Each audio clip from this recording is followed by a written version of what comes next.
Hello दोस्तों, examination classes में आपका स्वागत है। आज मैं आप लोगों के लिए यूपी पुलिस कंप्यूटर ऑपरेटर का दोस्तों कंप्यूटर मेमोरी टॉपिक लेके उपस्थित हुआ हूं। हाँ दोस्तों, ये थ्योरेटिकल क्लास का मेरा क्लास नंबर 25 है। आइए चलिए दोस्तों डिस्कस करते हैं डायरेक्ट कंप्यूटर मेमोरी। सबसे पहली बात तो समझ लीजिए दोस्तों, किसी भी इंस्ट्रक्शन डाटा रिजल्ट को स्टोर करके जो रखा जाता है वही मेमोरी है। बस 3 वर्ड में आप मेमोरी सीख लीजिए। आइए चलिए डिफिनीशन में चलते हैं। Computer memory stores data and instruction require during the processing of data and output result. आप जानते हैं कि 3 प्रोसेस मैंने आपको बता रखा है कंप्यूटर में दोस्तों, वहां पे थोड़ा सा फोकस करिए। पहली बात तो आप इनपुट देते हैं, ठीक है, वही लिखा है require during the processing of data. Means जो भी आप इनपुट देते हैं, जो भी आपको रिक्वायर होता है वो आप इनपुट देते हैं, वो कहां पे जाता है, वो डाटा जाता है प्रोसेसिंग होता है। मींस प्रोसेसिंग वाले पार्ट में जाएगा, जो सीपीयू प्रोसेस करता है उसके पास ये आउटपुट आपको मिलता है, उसके पास आउटपुट आपको मिलता है। तो देखिए लिखा क्या है, computer memory store data. Computer memory क्या करता है, स्टोर डाटा करता है एंड इंस्ट्रक्शन स्टोर। देखो ये क्या है, इंस्ट्रक्शन। यहां पे क्या आ गया दोस्तों, इंस्ट्रक्शन। तो मैंने आपको और चीजें बता रखा था। डाटा क्या है, raw figure and facts. Command क्या है, कमांड क्या है दोस्तों, यहां थोड़ा सा मैं मेमोराइज करवा रहा हूं बस। कमांड क्या है, कलेक्शन ऑफ डाटा और meaningful data known as command. उसके बाद क्या आता है, इंस्ट्रक्शन क्या है दोस्तों, इंस्ट्रक्शन है सेट ऑफ रजिस्टर और कलेक्शन ऑफ कमांड और meaningful data is known as instruction. Instruction के बाद आता है प्रोग्राम। इंस्ट्रक्शन के बाद क्या आता है दोस्तों, प्रोग्राम क्या है, collection of instruction is known as program. फिर उसके बाद क्या आता है दोस्तों, सॉफ्टवेयर क्या है दोस्तों, software. Collection of program is known as software. तो यहां पे देखिए कंप्यूटर मेमोरी स्टोर डाटा को स्टोर करेगा एंड इंस्ट्रक्शन को स्टोर करेगा required during the processing of the data, जो भी आपको रिक्वायर होगा, ठीक है, एंड आउटपुट रिजल्ट। तो नीचे वाली लाइन देखिए, किसी भी निर्देश, सूचना और परिणाम को कलेक्ट करके रखना ही क्या कहलाता है, मेमोरी कहलाता है। देखिए आप पूरी तरीके से अब मुझे लगता है डिफिनीशन को सीख चुके हैं, मेमोरी को समझ चुके हैं कि किसी भी इंस्ट्रक्शन, डाटा या इंफॉर्मेशन, आउटपुट, ये सब को स्टोर करना ही क्या कहलाता है दोस्तों, मेमोरी कहलाता है। आगे चलिए, memory mainly divided into 2 parts. कौन कौन से, इंटरनल मेमोरी, उसी को प्राइमरी मेमोरी कहते हैं, एक्सटर्नल मेमोरी, उसी को सेकेंडरी मेमोरी कहते हैं। एक होता है वोलाटाइल, एक होता है non volatile. Means primary memory volatile और सेकेंडरी मेमोरी नॉन वोलाटाइल। आइए चलिए एक चार्ट पे डिस्कस करेंगे अच्छी तरीके से। यहां पे देखिए, ये मैंने चार्ट लगा रखा है कंप्यूटर मेमोरी, ठीक है। प्राइमरी मेमोरी को क्या कहेंगे दोस्तों, वोलाटाइल। का प्राइमरी मेमोरी को क्या कहेंगे, वोलाटाइल। थोड़ा सा इसमें समय लगेगा इसको सीखने में। प्राइमरी को वोलाटाइल, सेकेंडरी मेमोरी को बोलते हैं नॉन वोलाटाइल। अब दोस्तों मैं ये वोलाटाइल, नॉन वोलाटाइल, ये शब्द लाया कहां से। वोलाटाइल मींस होता है परिवर्तनशील, ठीक है। और नॉन वोलाटाइल मींस होता है जिसमें परिवर्तन ना किया जाए, मींस अपरिवर्तनीय, ठीक है। हिंदी के वर्ड थोड़ी से कठिन है, ठीक है। अपरिवर्तनीय मतलब जिसमें परिवर्तन ना किया जाए। इसमें मैं क्यों कह रहा हूं परिवर्तन, क्योंकि दोस्तों जो प्राइमरी मेमोरी है वो प्रोसेसिंग के दौरान काम करती है। मींस कंप्यूटर जब ऑन करते हैं तब प्राइमरी मेमोरी जो है काम करती है, और जब कंप्यूटर बंद कर दिया जाता है तब भी जो है डाटा कंप्यूटर में रहता है, वो किस पे रहता है, सेकेंडरी मेमोरी में। ठीक है, सेकेंडरी मेमोरी के अंतर्गत कौन कौन से आएंगे दोस्तों, हार्ड डिस्क, सीडी, डीवीडी, ठीक, ये सब चीजें आती जिसमें परमानेंट डाटा स्टोर होते हैं, एसएसडी। आइए अब नीचे आइए, प्राइमरी मेमोरी के टाइप्स आप कंप्यूटर मेमोरी में आ जाइए। दो पार्ट हैं, कौन कौन से, रैम और ROM, means S RAM, D RAM, static random access memory, dynamic random access memory. ROM, P ROM, programmable read only memory, EP ROM, erasable programmable read only memory, EEP रोम, electrically erasable programmable read only memory. अभी सबको बारी बारी से discuss करते हैं।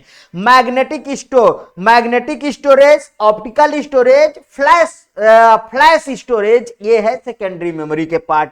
दोस्तों अभी अभी मैंने बताया कि इसमें डाटा परमानेंट स्टोर होता और इसमें डाटा प्रोसेसिंग के दौरान होता, ये बात को ध्यान रखिएगा। ठीक है, अब मैग्नेटिक स्टोरेज में hard disk, floppy disk, magnetic tape, ये सब आते हैं। यहां पे ऑप्टिकल स्टोरेज में CD, DVD, compact disc, digital versatile disc, ये सब आते हैं। फ्लैश मेमोरी में पेन ड्राइव, मेमोरी कार्ड आता है। ठीक है, अब समझिए, जो ये क्वेश्चन यहां से आता है वो कभी ना भूलने वाली बात बताऊंगा दोस्तों।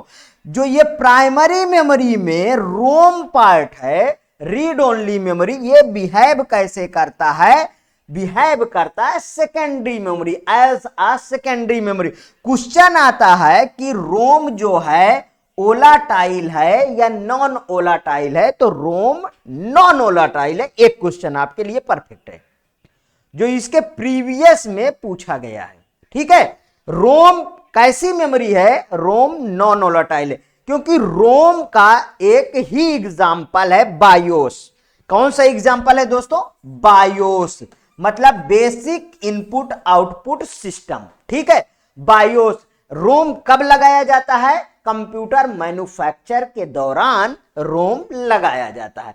रोम में जो प्रोग्रामिंग की जाती है वो कंप्यूटर बूट करने के लिए, ये सब के लिए किया जाता है जो बायोस के तहत होता है। यदि दोस्तों रोम और बायोस नहीं होगा तो फिर आपका कंप्यूटर पूरा डिब्बा का डिब्बा ही रह जाएगा, ये ध्यान रखिएगा। ठीक है, इसलिए आपको ये पता होना चाहिए कि जब हमारे माननीय पूर्व यूपी के मुख्यमंत्री श्री अखिलेश यादव थे, उस समय उन्होंने जो लैपटॉप वितरित किया था उसमें एक अपनी फोटो छोटी थी और उनके पिताजी की फोटो बड़ी थी। वो फोटो लगा हुआ लैपटॉप आपको मिलता था। जब लैपटॉप आप फॉर्मेट करते थे वो फोटो नहीं हटता था। ठीक है, वो कहां पे प्रोग्रामिंग की गई थी, मैन्युफैक्चर के दौरान रोम पे प्रोग्रामिंग की गई थी। सुनिए, वो मतलब फोटो लगी थी। ऐसा नहीं है कि वो फोटो को हम डिलीट नहीं कर सकते, इरेज नहीं कर सकते, कर सकते हैं दोस्तों। ये यहां पे मैं लगा रखा हूं उनका सीक्वेंस, लेकिन उसमें जो है प्रोसेसर डैमेज होने का खतरा होता है। इतना बात आप मान लीजिए बस। अब ये समझ में आ गए, ये वाला क्वेश्चन जो बार बार क्वेश्चन पूछा जाता है, ये वाला समझ में आ गए ना, तब आगे बढ़ते हूं। अब यहां आ जाइए, इंटरनल मेमोरी और primary memory. The memory unit that the communicates directly with the CPU। क्या कह रहा है, The memory unit that communicate directly with the CPU। किससे डायरेक्टली कनेक्टेड होगा, CPU से। It called the main memory। उसी को बोलते हैं इंटरनल मेमोरी, उसी को बोलते हैं प्राइमरी मेमोरी, उसी को बोलते हैं वोलेटाइल मेमोरी। समझ में आया, आगे बढ़ता हूं। जब हम कंप्यूटर को स्टार्ट करते हैं तो हमें स्क्रीन पर कुछ मैसेज दिखाई देता है। यह मैसेज कंप्यूटर के प्राइमरी मेमोरी में स्टोर रहते हैं। अब इससे सिंपल भाषा तो मैं समझ लीजिए फिर असमर्थ हो जाऊंगा इससे सिंपल भाषा देने में, क्योंकि देखिए हिंदी इंग्लिश जिस तरीके आप समझ ले उस तरीके में आपको समझा रहा हूं बस। अतः इस मेमोरी को इंटरनल अथवा प्राइमरी मेमोरी कहते हैं, क्योंकि दोस्तों कंप्यूटर ऑपरेटर एक ऐसी नौकरी है जिसमें अगर थोड़ा सा भी कंप्यूटर में नॉलेज बच्चा रखता है, इंटरेस्ट रखता है, तो आधा पार्ट कंप्यूटर का है और आधा पार्ट टेक का है, आधा पार्ट नॉन टेक का है, तो वो क्रैक कर सकता है। यदि उसको हिंदी में प्रॉब्लम हो रही है तो इंग्लिश पढ़ के कर सकता है, यदि उसको इंग्लिश में प्रॉब्लम हो रही है तो हिंदी वाला लैंग्वेज पढ़ के कर सकता है। यदि उसको दोनों थोड़ा थोड़ा मिक्स है तो उससे महान कोई नहीं हो सकता, क्योंकि वो दोनों भाषाएं सीखेगा। ठीक है दोस्तों, आइए चलते हैं आगे बात करते हैं। Main memory is volatile. यहां पे देखिए मेन मेमोरी मैंने यहां लिख रखा है, main memory is volatile nature, means की चेंजेबल नेचर। ठीक है, इसका दूसरा अर्थ क्या है दोस्तों? चेंजेबल नेचर, चेंजेबल नेचर का होता है। It means that when the power is turned of the content of this memory और लॉस फॉर एवर। जब भी कंप्यूटर आप बंद कर दोगे, इस कंप्यूटर ऑन करोगे तो ये मेमोरी काम करेगी, जब कंप्यूटर बंद कर दोगे तो इसके सारे के सारे डाटा फिर से कहां इरेज हो जाते हैं। मींस आपको ये प्रोसेस समझा देता हूं दोस्तों, थोड़ी सी बातों के लिए चलूंगा। यहां है मेरे पास रैम, यहां है मेरे पास रैम, यहां है मेरे पास हार्ड डिस्क। सारा का सारा डाटा तो आप हार्ड डिस्क में स्टोर करते हो ना। और जो प्रोसेसिंग के दौरान रैम में, जैसे मैंने कंप्यूटर को ऑन किया तो मेरी जो विंडोज होगी दोस्तों, जो विंडोज हो गया मींस ऑपरेटिंग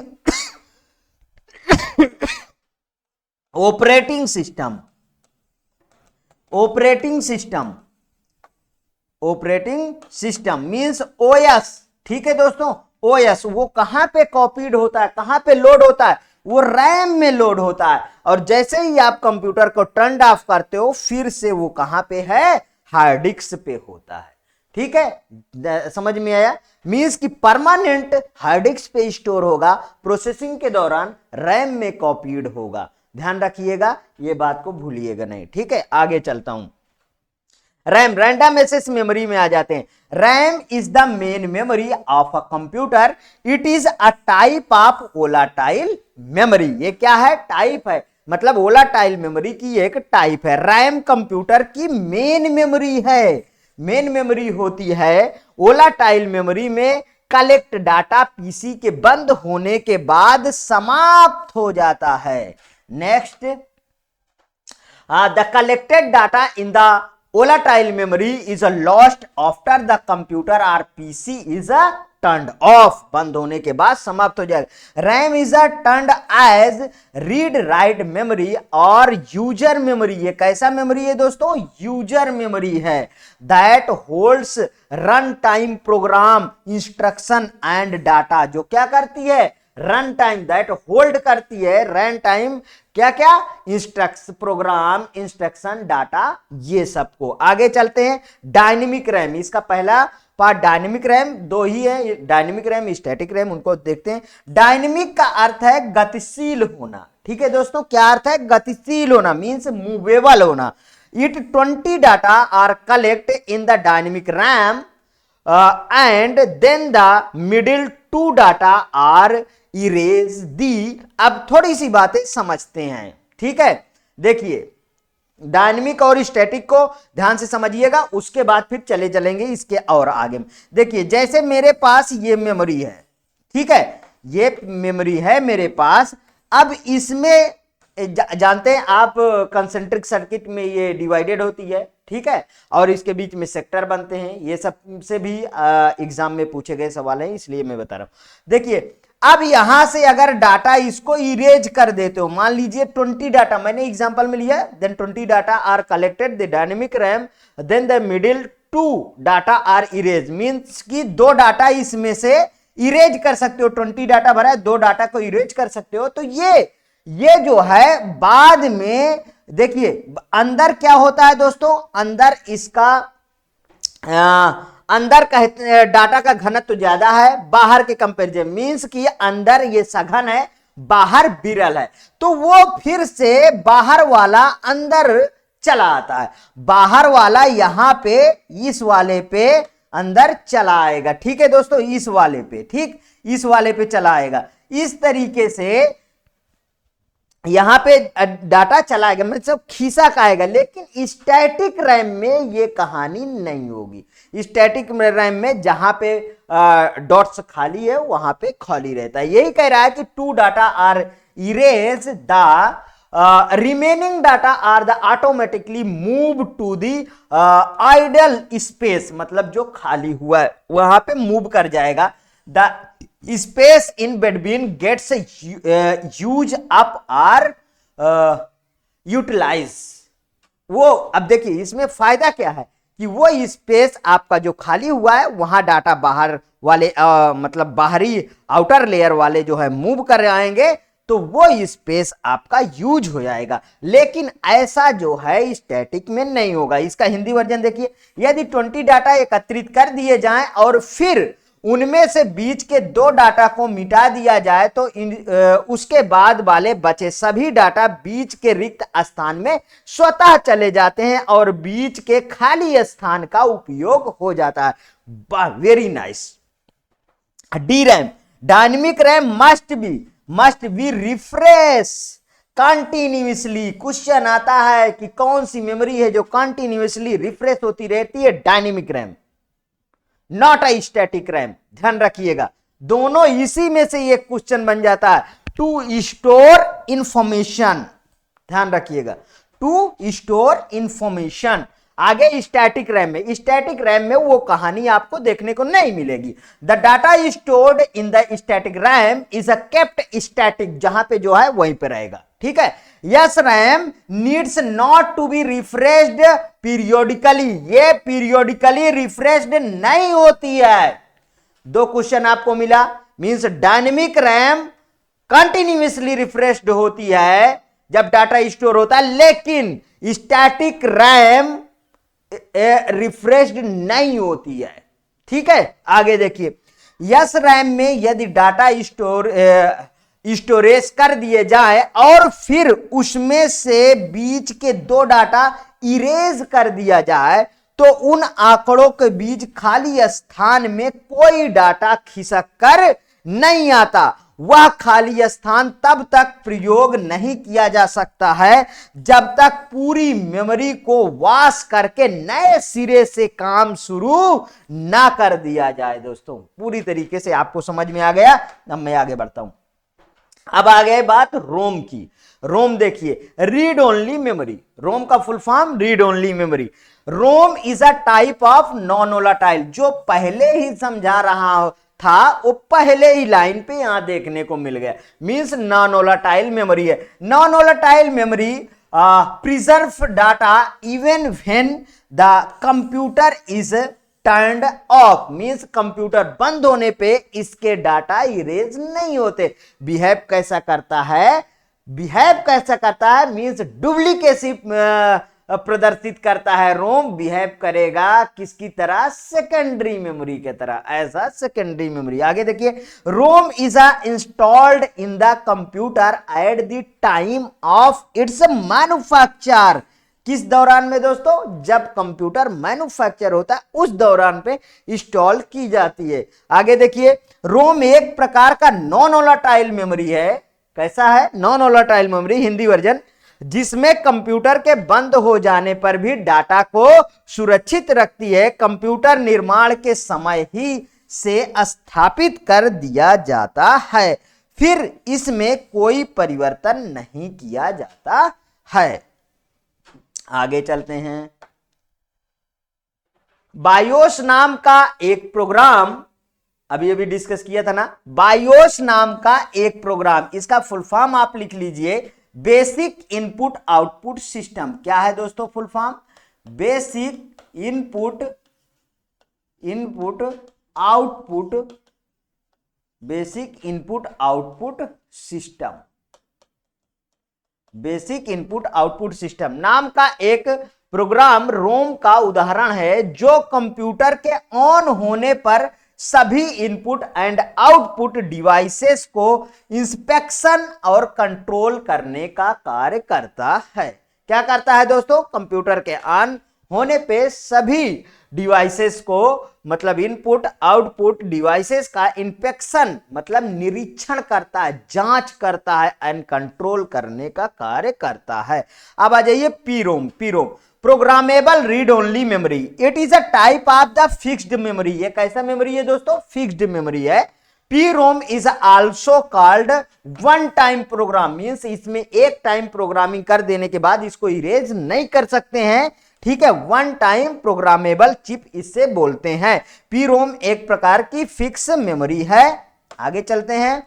पी रोम को वन टाइम प्रोग्रामेबल चिप भी कहते हैं। इसका उपयोग मुख्यतः माइक्रो कंट्रोलर, कहां पे दोस्तों, माइक्रो कंट्रोलर, वीडियो गेम और मेडिकल डिवाइसेस ये HDMI आदि में किया जाता है। आगे देखिए, ईपी रोम मीन्स तीन तरीके के मेमोरी दोस्तों इसमें देखने को मिलेगी, पी रोम, ईपी रोम, ईईपी रोम। जैसा मैंने बताया उसको वन टाइम किया, लेकिन अब इन दोनों के तहत एक तो इरेजेबल है, ठीक है, इलेक्ट्रिकली इरेजेबल है, और एक इरेजेबल है। दोनों को अच्छी तरीके से अब समझते हैं। देखिए, erasable programmable read only memory, EP ROM is also called the ultra violet EP ROM, क्योंकि इसे अल्ट्रा वायलेट के तहत हम इरेज करते हैं, इसलिए नाम पड़ा हुआ है। Data is EPROM can be the erase on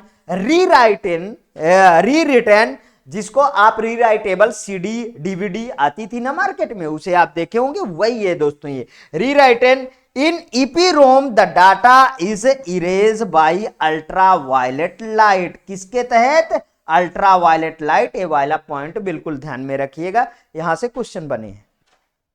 ultra violet light, EP रोम को अल्ट्रा वायलेट ईपी रोम भी कहते हैं। इसमें डाटा को अल्ट्रा वायलेट लाइट द्वारा इरेज किया जा सकता है अथवा इसे फिर से लिखा जा सकता है, ठीक है, इसे फिर से लिखा जा सकता है। अब देखिए, EEP Rome electrically erasable programmable read only memory, it is use to store a small amount of data, छोटे से अमाउंट डाटा को स्टोर करने के लिए होता है। In a computer no other device is required to erase or modified the program store on EP ROM, it is also called flash memory. इसे और क्या कहते हैं दोस्तों, flash memory. Means simple example में, it is the mainly use in research, ये किस में यूज की जाती है, रिसर्च वगैरह के फील्ड में यूज करते हैं। इसका प्रयोग कंप्यूटर में निम्न मात्रा में डाटा को स्टोर करने के लिए किया जाता है। ईईपी रोम पर स्टोरेज किए गए प्रोग्राम को इरेज अथवा मॉडिफाइड करने के लिए अन्य डिवाइस, यहां पे क्या है, डिवाइस होगा, ये गलत लिखा, डिवाइस की आवश्यकता नहीं होती है। इसे फ्लैश मेमोरी भी कहते हैं। इसका उपयोग मुख्यतः अनुसंधानों में किया जाता है। अच्छी तरीके से समझ में आ रहा है, आगे चलते हैं। यह एक पोर्टेबल सेमीकंडक्टर मेमोरी, बिल्कुल करेक्ट। यहां से दोस्तों क्वेश्चन बना है, कौन सा सेमीकंडक्टर मेमोरी है, ईईपी रोम। आप उठा के देख लीजिए, ये क्वेश्चन बार बार पूछा गया है।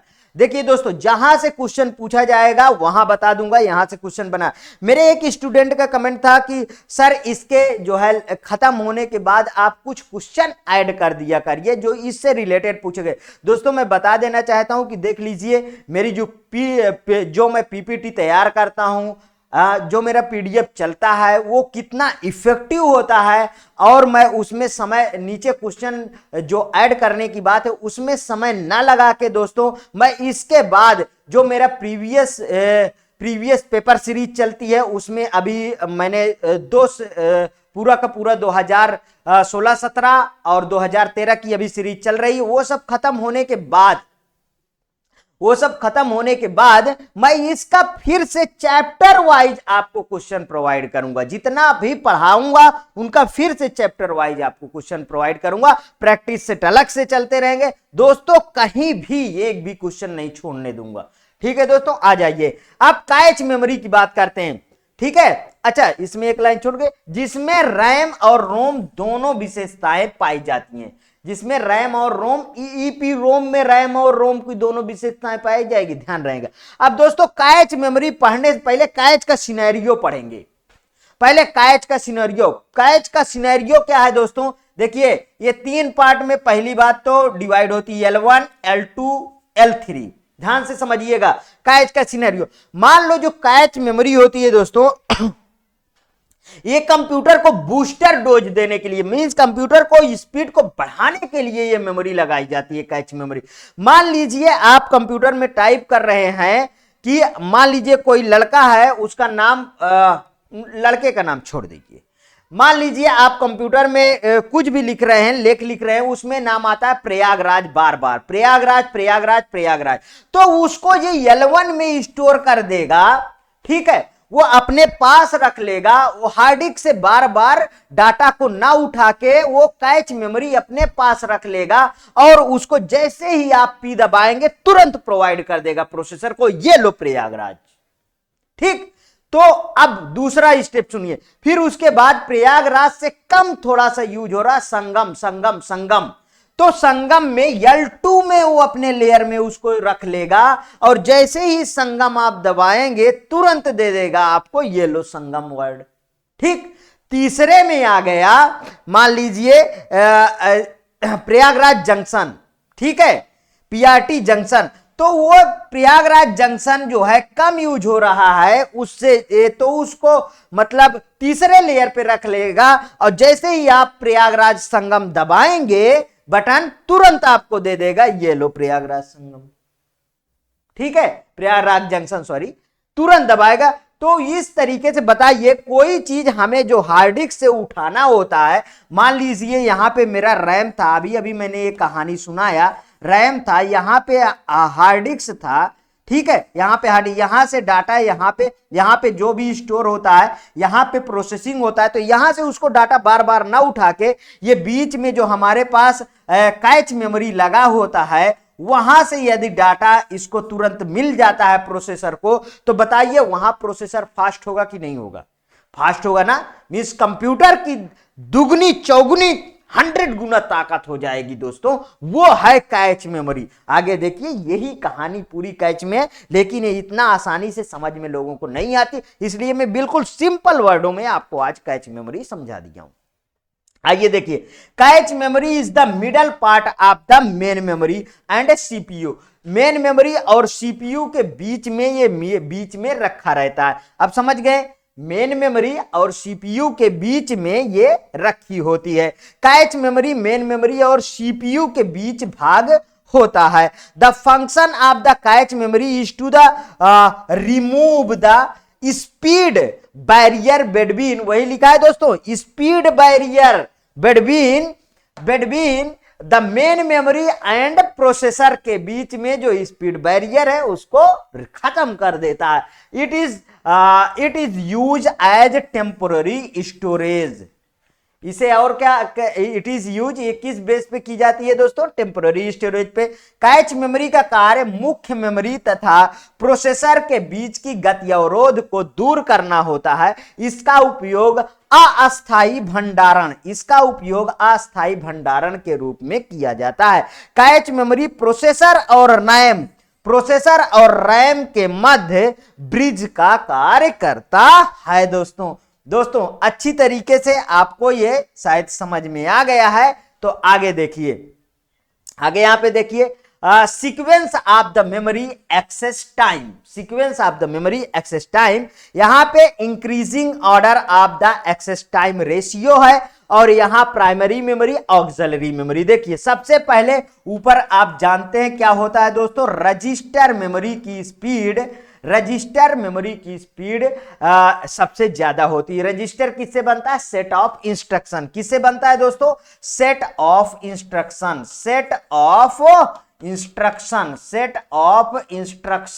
और इंस्ट्रक्शन में ही डाटा क्या होते हैं दोस्तों? फीड होते हैं, ध्यान रखना। तो सेट ऑफ इंस्ट्रक्शन से रजिस्टर बना। तो सबसे छोटी मेमोरी कौन सी है? सबसे छोटे कैपेसिटी की मेमोरी रजिस्टर, और सबसे फास्टेस्ट मेमोरी कौन सी है? रजिस्टर। दोनों वर्ड आपको ध्यान रखने।